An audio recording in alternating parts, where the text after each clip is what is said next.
예정합동 제107회 총회가 9월 19일부터 22일까지 주타성 교회에서 개최를 앞두고 있습니다. 총회꽃이라고 할 수 있는 이번 선거에 대한 관심도가 집중되고 있는데요. 그러나 이번 제107회 예정합동 총회 임원 선거는 유독 눈살을 찌푸리게 하는 일들이 많이 있습니다. 특히 목사 부총회장 선거가 이토록 막장일 수 있을까 하는 생각이 들 정도인데요. 이번 시간에는 예정합동 부총회장 선거 유감이라는 주제로 다뤄보자 합니다. 교회 연합신문 차진태 부장님 나오셨습니다. 안녕하십니까? 안녕하십니까? 자, 차 기자님. 네. 솔직히 그 오정호선은 기회를 이제 얻은 것이 아니겠습니까? 네. 그 선거를 통해서 이제 그 사과문을 이제 발표했는데 자금이 많아요. 네. 자, 여기에 대해서는 어떻게 생각하십니까? 사실 사과문 자체가 발표되기 전부터 사실 어느 정도 우려는 됐었어요. 사과문을 오정호 목사가 직접 작성을 한다는 거 과연 어느 수준에서 나올까, 오정호 목사가 여기에 진정성을 담을 수 있을까였는데, 사실 뭐 제 개인적인 생각이긴 하지만 전 사과문을 보고 굉장히 놀랐습니다. 사과가 없었어요. 사과를 하죠. 전 사과를 안 했다고 생각을 합니다. 사과문인데 사과를 안 했다 이렇게 판단할 정도였는데, 되게 일단 글이 짧았습니다. 한 4-5문장 나왔을 거예요. 한 4달락 총 5문장 정도 나왔는데 그 속에는 진정성 자체가 없었어요. 그리고 무엇을 사과하는지 자체가, 목적 자체가 애초에 성관이가 의도한 바나 합동 측 논란을 지켜본 사람들이 기대한 바와 전혀 달랐습니다. 그러니까 이걸 좀 살펴보면은 오정호 목사가 사과문을 발표한 원인이 뭐였습니까? 선거법 위법 문제였어요. 그럼 무엇을 사과해야 되나요? 선거법 위반을 한 걸 사과해야 되는 거예요. 자, 근데 위법에 대해서 사실 지금 그 오정호 목사가 언급을 했느냐? 했습니다. 단 하나, 도노월 제막식. 근데 도노월 제막식만 있었던 건 아니잖아요. 뭐 미리 그 저기 홍보 자료를 막 그 제작을 했고, 또 막 언론에 여러 가지 기고도 하셨고, 사실 이거는 하지 말라고 명시된 거를 했기 때문에 사실 명백한 선거법 위반이라고까지 볼 수 있는 부분인데, 이런 건 언급하지 않고 도노월 제막식은 언급을 했어요. 물론 도노월 제막식도 명백한 선거법 위반으로 판단할 수 있는 부분입니다. 선거법에 그 특정 행사를 참여하지 말라고 뭐 되어 있으니까, 그 등록 이후에. 하지만 저는 이거를 보면서 저는 오정호 목사 매우 영리하신 분이구나, 혹은 그 이거를 어떤 참모가 함께 고민했을지 모르겠지만 매우 영리한 사과문이라고 생각을 한 게, 사실 앞서서 말한 그 홍보 자료나 그 언론 기고문 같은 거는 이거를 사실 어떻게 포장할 길이 없어요. 명백한 잘못이니까. 그러니까 무지에 의한 잘못일 수도 있고, 그거를 뭐 살짝 의도했을 수도 있고, 잘못이니까. 하지만 도노월 제막식 같은 건요, 그 총회의 기본적인 그 충성심과 맞물립니다. 그 충성은 어디에 되냐면 총신에 대한 사랑. 그 총신에 대한 사랑 절대적이지 않습니까? 오정호 목사님 뭐 평소에 총신 사랑 매우 강조하시는 분인데, 사실 총신이에요. 총신의 그 정체성, 총신을 지켜나가야 된다. 이 구호 앞에서 사실 부정할 사람 아무도 없거든요. 근데 오정호 목사 도노월 제막식 가서 총신에 그 기부를 하셨잖아요. 그러니까 총신을 위해서 기부를 하다가 내가 마치 그 고난을 당했다.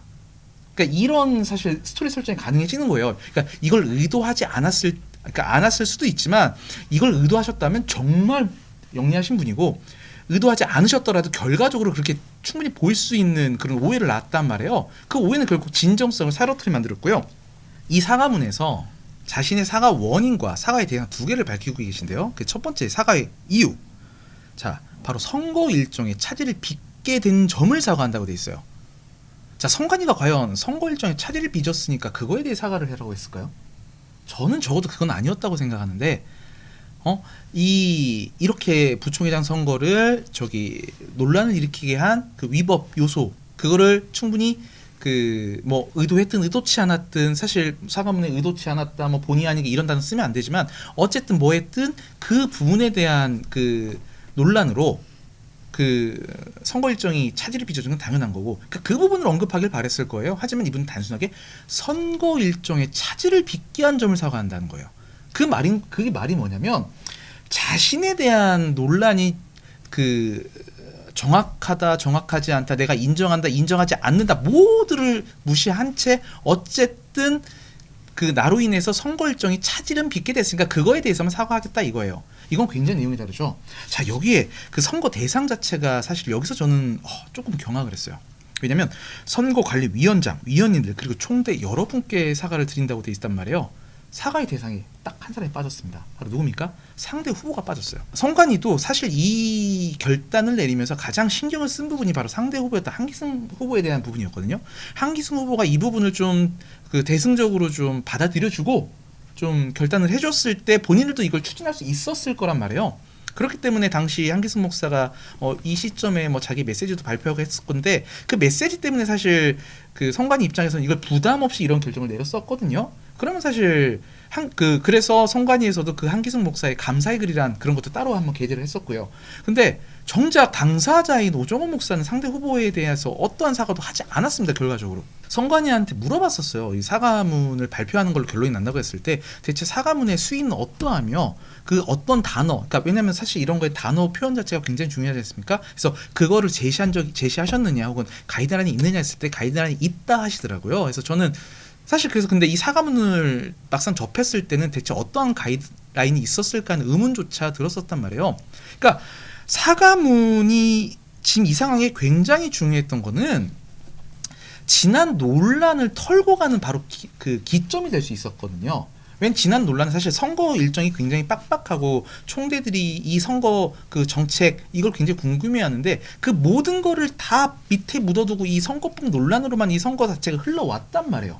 그랬다고 하면은 이 사과문 자체가 정말 제대로 된 사과, 진정성 있는 사과를 통해서 더 이상 그 선거법 위반 논란이든가 과거의 그 혼란 자체를 완전 이 선거 그 사과문에 묻을 수 있었다면은 앞으로는 정책 선거로 흘러갈 수 있었을 거란 말이죠. 선거법 논란이 지배한 선거를 정책 선거로 전환할 수 있는 기점이 바로 이 사과문이 됐을 수 있었는데 이 사과문이 정말 너무 엉뚱하고 진정성을 하나도 담지 않게 나오면서 그 이 판 자체가 그 혼란한 상황이 그대로 이어져 내려갈 수밖에 없었던 겁니다. 한편에서 그 통큰 사과라고 그 표현하기도 하는데 여기에 대해서 어떻게 생각하십니까? 사실 저도 그 이 사과문이 나온 다음에 일각에서 이를 두고서 통큰 사과로 말한다는 거를 좀 들었었습니다. 근데 저는 근데 그 표현 자체가 애초에 이 상황과 맞지 않다고 하는 게 통 크다는 말은 사실 자기가 베풀었다는 뜻이에요. 뭘 베풀었어? 사과를 베풀었다는 뜻이에요. 사과는 베풀 수가 없는 거예요. 그러니까 우리나라 표현상 사과는 베풀 수가 없는 거예요. 사과는 자기가 진정성을 담아서 상대에게 용서를 구하는 행위가 바로 사과입니다.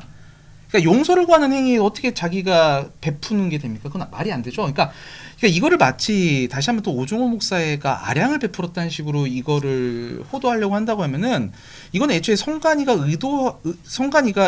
이 모든 혼란을 정리하기 위해서 의도한 거를 완전히 역행하는 행위예요. 이건 자체 성관이가 사실 모든 그 합동 측의 여러 가지 요소 단지 선거뿐만 아니라 여러 가지 요소를 고려해서 오종호 목사를 정말 그 마지막에 정말 극적으로 구해줬다고까지 표현하는 게 옳은데요.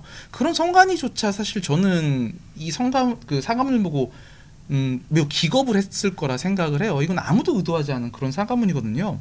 사실 근데 그러한 표현 자체가 그 오종호 목사의 사과문 자체에서도 약간 엿보이는 게 뭐냐면 그 오 목사님의 사과문 마지막 단락이 이래요. 앞으로 남은 선거 기간 동안 깨끗하고 공정한 선거 문화를 정착시키는데 앞장서겠습니다. 그래요. 이 표현 보통 어디서 나오냐면요. 그 후보자들이 선거에 임하기 전에 이제 그 클린 선거를 네, 그렇죠. 공약하면서요. 그러니까 지금 근데 상황은 선거법을 위반한 그 의혹을 받고 있는 상황이란 말이에요. 이 선거 때는 이 상황에서는 앞장서겠다 말을 하는 게 아니라 저는 그 지금 이번 논란에 대해서 굉장히 사과를 드리면서 앞으로는 저 선거법을 준수해 나가겠습니다라는 다짐을 펼쳐야 되는 거예요. 그러니까 준수하겠다는 다짐을 펼쳐야지 남들보다 앞장서 하겠다는 마치 자기 스스로가 그 공적인 일에 앞장서는 그런 이미지를 여기서 투영할 필요는 없는 거예요. 그러니까 제가 이 사과문 아까부터 누님이 말했는데 굉장히 영리하다 그러잖아요. 그러니까 이 사과문을 저 제목만 사과문으로 하지 이거는 오정호 목사의 마치 아리랑 계몽 막 이 모든 거를 막 담아냈어요. 그래서 저는 이 사과문이 참 그런 의미에서 굉장히 아쉬워요. 근데 자꾸 아쉽다고 말하는 건 전 이 사과문 정말 제대로 됐다고는 이번 선거판이 정말 정말 지저분해질 뻔한 선거판을 깨끗하게 바로잡는 계기가 될 수 있을 거라 생각을 했거든요. 그래서 이 사과문에 대한 기대가 너무나 높았기 때문에 지금 사실 그 실망도 매우 크다는 점을 좀 사회자님께 말씀드리고 싶습니다. 이번 그 선거판의 그 각장 막장 모습이 연출되는 것은 막장 언론도 한 역할을 한다고 봅니다. 그 언론의 그 유감에 대해 한번 이야기 부탁드립니다. 사실 이 부분은 같은 언론으로서 웬만하면 거론하고 싶지 않은 주제 중에 하나예요. 그러니까 언론들의 자유가 있기 때문에 각각의 방식이 있고 표현이 있는데 사실 이 문제에 대해서 그럼에도 제가 굳이 한 번은 거론을 하고 싶은 거는 합동 측 선거에 가장 큰 실망을 하게 된 원인 중에 하나입니다. 언론들이 소위 말해서 선을 넘고 있어요. 합동 측이 사실 어느 순간 몇 년 전부터 그러니까 저는 이제 초교파로 활동하는 기자였는데 여러 교단들을 봤는데 특히 합동 측이 지금 내부의 언론들이 굉장히 많이 늘어나는 모습을 봤거든요. 언론이 늘어난다는 것은 굉장히 긍정적인 면이 많아요. 자정을 기대할 수 있고 그 내부적인 소식을 빠르게 전달할 수 있고 또 무엇보다 그 어느 교단보다 합동 측 자체가 매우 유기적으로 굴러갈 수 있는 걸 증명할 수 있는 길이거든요. 하지만 이건 어디까지나 언론의 순기능을 온전히 감당했을 때의 얘기인데 지금 이번 같은 경우는 사실 매우 반대적인 경우예요. 그러니까 선거판에서 선거에 대한 얘기를 해야 되는데 어느 순간 보니까 그 후보자 개인에 대한 얘기를 하고 있더라고요. 그래서 저는 이거를 보면서 이 선거 이 언론조는 뭔가 잘못돼도 매우 잘못됐다. 그러니까 소위 세상 선거에 세상 정치에 나쁜 거를 온전히 그대로 교회 선거로 옮겨놓는 모습을 정말 진하게 받았습니다. 이런 식으로 폭로전으로 흘러가고자 한다면 합동 측 자체가 무사하지 못해요. 그러니까 교회 선거에서 폭로전은 어떠한 도움도 될 수가 없습니다. 왜? 저도 언론을 하지만 언론에서 가장 경계하는 것, 그러니까 언론에서 한참 생각하는 것 중에 하나가 과연 이 기사를 썼을 때 당연히 이제 그 뭐 정화의 목적도 있고 여러 가지 목적이 있겠죠. 하지만 이게 기독교에 과연 유익이 되는 목적이 있느냐를 먼저 따지게 되는데 합동 측 언론들이 만약에 이런 식으로 서로 상대 후보에 대한 폭로전 양상으로 정말 치닫게 된다고 했을 때 합동 측에 어떤 유익이 있나에 대해서 분명히 생각을 해야 될 겁니다. 지금 언론들은 그 뒤 없이 달리고 있는 거죠. 당장 이기면 된다는 식으로. 근데 이기면 된다도 저는 너무나 솔직히 그 가슴 아픈 거는 언론이 이기는 게 어디 있습니까? 언론은 중립적 역할을 해야 되지. 그러니까 특정 후보를 이기게 하기 위해서 언론이 마치 스스로 도구가 돼서 상대 후보를 폭로한다. 이거는 너무나 잘못된 판단이고요. 언론 자체의 자존심을 좀 지켰어야 되는 부분이 컸던 거예요. 사실 그렇기 때문에 저는 지금 갈수록 치닫는 이 언론전 자체, 저는 합동 측이 사실 스스로 나서서라도 언론들을 자제시켜야 되는 그런 때라고 봅니다. 그럼 과연 합동 차이는 누구를 위해서 이제 있는 것입니까? 사실 저는 합동 타임즈에 대해서 저는 초급파지 기자다 보니까 잘은 사실 파악을 하지 못했는데 이번에 사실 그 하야 방송에서 낸 방송들을 보면서 사실 저도 굉장히 의문을 품었었어요. 이 언론은 뭘까부터 해서 사실 등장 자체가 시기적으로 보면 사실 그 부총회장 선거가 이제 본격적으로 시작될 때쯤에 등장하지 않았습니까? 그건 우연일 수 있는데 그 뒤에 이제 부총회장 선거를 집중적으로 다룬다고 하고 또 심지어 특정 후보에 대한 비난 일색으로 간다는 거는 사실 합동 타임즈 자체가 이제 과연 중립적일 수 있을까에 대한 의문은 분명히 있을 거예요. 하지만 여기까지는 사실 언론 자체가 자기의 입장이나 자기의 정체성, 자기의 지지 이거를 드러낸 것이니까 사실 중립을 어느 정도 포기하더라도 그러니까 교계 언론이라는 일반 언론과 다른 한정된 틀 안에서 허용할 수 있는 범위라고 저는 볼 수 있었어요. 하지만 그게 도를 넘어서면서 문제가 됐던 거거든요. 그러니까 도를 넘어섰다는 게 뭐냐면 예를 들어서 상대 후보가 그러니까 상대 후보 말도 참 언론 입장에서는 어쩌면 불쾌할 수 있어요. 그러니까 어떤 특정 후보가 아니면 후보자 그 선거에 출마한 후보가 선거법을 위반했다거나 혹은 해선 안 될 행위를 했다거나 해선 안 될 자리를 갔다거나 혹은 취재를 통해서 그 이번 선거와 관련된 어떤 내용을 봤다거나 하면은 충분히 비판을 하고 비난을 할 수 있죠. 그리고 사실 그거를 위해서 일부러 더 취재를 하실 수도 있었을 겁니다. 어떠한 이 후보가 했는지에 대해서. 하지만 그 도를 넘어섰다는 거는 이번 선거와 전혀 관련 없는 내용을 자꾸 등장시키고 있다는 거예요. 그건 사실 일반 선거에서 그 상대를 비방하기 위해서 혹은 선거에서도 마치 그 선거를 넘어서 마치 어디 그 청문회 자리 있잖아요. 국회나 이런 데 청문회 자리에서 정말 탈탈 털기식으로 나오는 거를 지금 교회 선거에서 그대로 재현하고 있어요. 이거를 마치 인물 검증이란 그러니까 총회장이 되려면 인물 검증을 해야 된다. 인물 검증이란 이름으로 이걸 행하는데 그러니까 일반 선거와 그 교회 선거가 다른 점이 바로 여기에 있는 게 교회 선거는 사실 이미 목회를 하고 있는 그러니까 인성적으로 도덕적으로 검증이 된 목사를 대상으로 한 선거예요. 그러니까 이기는 게 목적이 아니라 그러니까 교회 자체를 더 편안하게 하고 총회를 더 발전하고, 그러니까 희생을 하기 위한 사람을 뽑는 건데 지금 이런 식으로 인물 검증이 된다는 거는 그 사람이 여태까지 목사 이후의 생활조차도 다 부정당하게 되는 거거든요. 그런 의미에서 저는 그러니까 일반 선거에서 다 했다고 해서 교회 선거에서 이걸 한다는 거 매우 위험한 발상이라고 생각을 합니다. 자, 언론은 그 서로 논평할 수 있지 않습니까? 네. 자, 그러나 그 정도가 있는데요. 지금은 그 정도를 넘어서 언론의 기능을 상실하고 있는 것 같아요. 제3자의 입장으로서 어떻게 그 바라보실까? 사실 이 부분에 있어서는 뭐 제3자라는 표현은 사실 저도 교계 언론 기자로서 사실 뭐 정확하지는 않겠지만 합동 측을 그래도 저는 조금 밖에서 바라보는 입장이거든요. 안에 뭐 깊이까지는 아니기 때문에. 근데 합동 측 전체 언론까지는 아니더라도 몇몇 언론들이 너무 이 선거에 경도되어 있다는 느낌을 받았어요. 그러니까 선거에 너무 취해 있어서, 그러니까 어느 순간 이제 그 자기들이 보도해야 될 영역이라든가, 그러니까 집중해야 될 부분을 넘어서서 사실, 그러니까 목적을 위한 목적 달성만을 지금 목표를 하거든요. 그래서 이기기 위한 목적만을. 그래서 저는 이제 그 부분에 있어서 언론이 이제 너무 그 승리에 매진하지 말고 다시 좀 그 애초에 목적 자체를 그 언론의 목적 자체를 회복했으면 하는 좀 그런 바람이 있어요. 그래서 아까 말씀하셨던 부분이 너무 좋은 게 언론은 사실 비평을 해야 돼요. 비평하지 않는 언론은 언론이 아니에요. 그러니까 근데 그 비평의 목적이 중요한 거죠. 왜 비평을 하느냐? 왜 비평을 하느냐? 그러니까 비평하는 것 자체가 사실 자신의 비평을 통해서 새롭게 나아지기 위한 조언 아닙니까? 근데 그게 아니라 정말 누군가를 죽이기 위해서, 누군가 자체를 무너뜨리기 위해서, 그러니까 그걸 위해서 한정한다고 하면은 사실 결코 좋은 결과가 나올 수 없거든요. 사실 그 폭로전 자체가 가장 두려운 거는 상대가 응수했을 때 얘긴데요. 다행히 이번 선거판에서 그런 면은 보이지 않습니다. 상대가 지금 아직 응수하지 않고 있거든요. 이제 사실 한기승 목사 같은 경우는 지금 뭐 그 아까 말한 사과문부터 해서 심히 지금 괴로운 상태일 텐데 뭐 그것도 그냥 넘어갔고, 또 지금 상대에 대한 폭로전도 나오지 않고 있어요. 그러니까 폭로전의 가장 큰 피해자는 사실 그 인물들이거든요. 근데 지금 폭로전의 양상을 솔직히 그러니까 지금까지 나온 그 폭로의 양상을 보면, 그러니까 앞으로 어떻게 전개될지, 그러니까 상황에 따라서 사실이 아닌 폭로가 더 나올 가능성이 높아진단 말이에요. 그럼 결국 모두가 죽는 꼴인데 지금 그러지 않고 있어요. 그러니까 다행히 뭐 지금 한기성 목사 쪽은 지금 이 폭로전보다는 그래도 정책에 집중하겠다는 그런 의도가 보이는데, 이런 부분에 있어서는 그나마 지금 이 합동측 선거가 아직 마무리를 잘 지을 가능성은 남아 있다. 좀 뭐 그렇게 판단을 합니다. 앞으로 이렇게 방지할 수 있는 그 역할은 없나요? 사실 방지할 수 있는 역할이란 게 사실 지금 굉장히 제가 대답이 애매한 게요.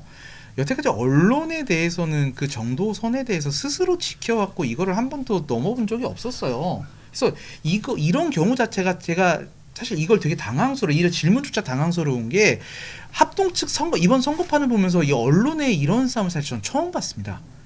그러니까 그거를 옆에서 목도하면서 이거를 한마디로 겪어보지 않은 일에 대해서는 대책조차 세우기가 힘든 상황이잖아요. 그래서 그러니까 일단은 그거부터 시작을 해야 될 것 같아요. 이번 지금 상황 자체가 잘못됐다는 스스로의 인지가 가장 중요해요. 그러니까 자기를 지금 멈출 수 있는 거는 남이 자기를 와서 못 멈춰요. 스스로 멈춰야 돼요. 그러니까 언론들이 스스로 지금 멈추고 이 합동측 선거가 제발 정책 선거가 될 수 있게 언론들이 도와줘야 되거든요. 지금 남은 기간 정말 얼마 남지 않았어요. 일주일 남았나요 지금? 그러니까 일주일밖에 안 남은 상황에서 지금 총대들이 가장 지금 궁금해하는 게 뭐겠습니까? 정책이에요. 정말 정책이에요. 그러니까 그 인물들이 옛날에 어떻게 뭐 살아왔고 막 초, 중, 고등학교 때 막 탈탈 털어대기 식으로 해가지고 그 인물 전체의 막 삶을 들여다보겠다는 그게 아니라, 그 인물이 지금 앞으로 총회장 1년 동안 무엇을 할 것인지, 5년 중기적으로는 어떤 계획을 갖고 10년 장기적으로는 총회 발전에 대한 어떤 비전을 갖고 있는지를 너무 궁금해하는데, 총대들은 지금 정작 알지 못하고 있어요. 고작 해봤자 지금 지난 3번의 정견 발표 그거 한 번이었는데, 그 3번뿐이 없었는데, 임원 후보들이 나와서 5분도 안 되는 그 정견 발표 시간 동안 자기를 얼마나 피력을 했겠습니까? 합동 측에 언론이 많이 생겼다는 거는 임원 후보들이 그 언론을 통해서 자기를 좀 홍보할 수 있고 자기를 어필할 수 있는 그 여러 공간이 열렸다는 건데, 왜 정말 다른 교단에 비해서 정말 이렇게 유리해진 그 언론 환경 자체를 이용하지 못하고 이렇게 엉뚱하게 자꾸 가려가는지, 이런 부분에 있어서는 지금 그 합동 측 언론들 자체가 스스로 각성하고 정말 반성하는 게 먼저일 거라 생각을 합니다. 자, 이번 예정부 선거판을 바라보는 한국계요 언론도 이제 실망이 클 것 같은데요. 뭐 당연히 사실 실망을 안 했다고 말할 수 없습니다. 존재했지만 실망 많이 했습니다. 정말 많이 했고요. 그 합동 측 자체가 워낙 지난 몇 년간 한국 교계 전체에 주는 임팩트가 워낙 강해서였는지 이번 합동 측에 대한 기대는 그 어느 때보다 높았었다는 게 전제되어야 돼요. 그만큼 실망이 컸고요. 무엇보다 관심이 많이 집중됐습니다. 그러니까 부총회장 후보들한테는 그게 좋을지 나쁠지 모르겠지만 본인들 의도와 관계없이 이번 선거에 자신들에 대한 집중이 굉장히 많이 됐다는 거, 그거를 본인들이 일단 의식을 하셔야 될 것 같고요. 그러니까 제일 중요한 건 남은 기간이에요. 아직 선거가 끝나지 않았고 기간이 남았다는 게 중요하기 때문에 후보자도 물론이고 언론들도 지금 이번 선거판 자체가 합동 측의 위상을 더 이상 깎아먹는 행위를 하지 않도록 노력해 주는 게 가장 중요할 것 같습니다. 차 기자님, 네. 그 정무인 침대에서 부탁드립니다. 지금 수많은 논란으로 본질 자체가 흐려지게 했지만 우리가 언제나 기억해야 되는 것은 선거의 목적은 바로 훌륭한 지도자를 선출하는 데 있다는 것입니다. 제가 교계에서 10수년 넘게 기자 생활을 하면서 수많은 선거를 목도했을 때 제가 공통적으로 꼽을 수 있는 단 하나는 비방과 비난으로 얻을 수 있는 승리는 결코 없었다는 것과 혹여 그 승리를 얻었다 한들 그 승리로 인해 얻을 수 있는 영광은 없었다는 것입니다. 총대님들께 감히 한마디 드리고자 합니다. 지금 합동 측 선거판을 바라보며 이전 투구 양상으로 흐르는 지금의 현실에 내부의 비판과 외부의 비난이 정말 들끓고 있는 현실입니다. 하지만 여러분들께서 아직 합동 측이 아직 건재함을 증명하고자 하신다면 소통한 리더십과 좋은 정책이 승리하는 선거를 투표를 통해 스스로 만드는 길뿐이라는 것을 기억해 주시기 바랍니다. 총회에서는 한국교회 예정합동총회 미래의 다음 세대를 위한 주요 안건들이 다뤄지기 때문에 어떤 현안들이 올라오고 안건이 처리될지 중요한데요. 안타까운 것은 이러한 정책이 여러 안건이 대한 관심보다 지나치게 총회 임원 선거에만 집중되는 현실입니다. 코로나19로 그동안 제대로 진행되지 못했던 총회가 제107에 들어 4일간 일정으로 드디어 제대로 진행되는 만큼 총회 임원 선거도 중요하지만 이제는 총회에서 다룰 주요 안건들에 더욱 집중해야 하지 않을까 생각합니다. 여기서 정문 이쯤 마치겠습니다. 감사합니다.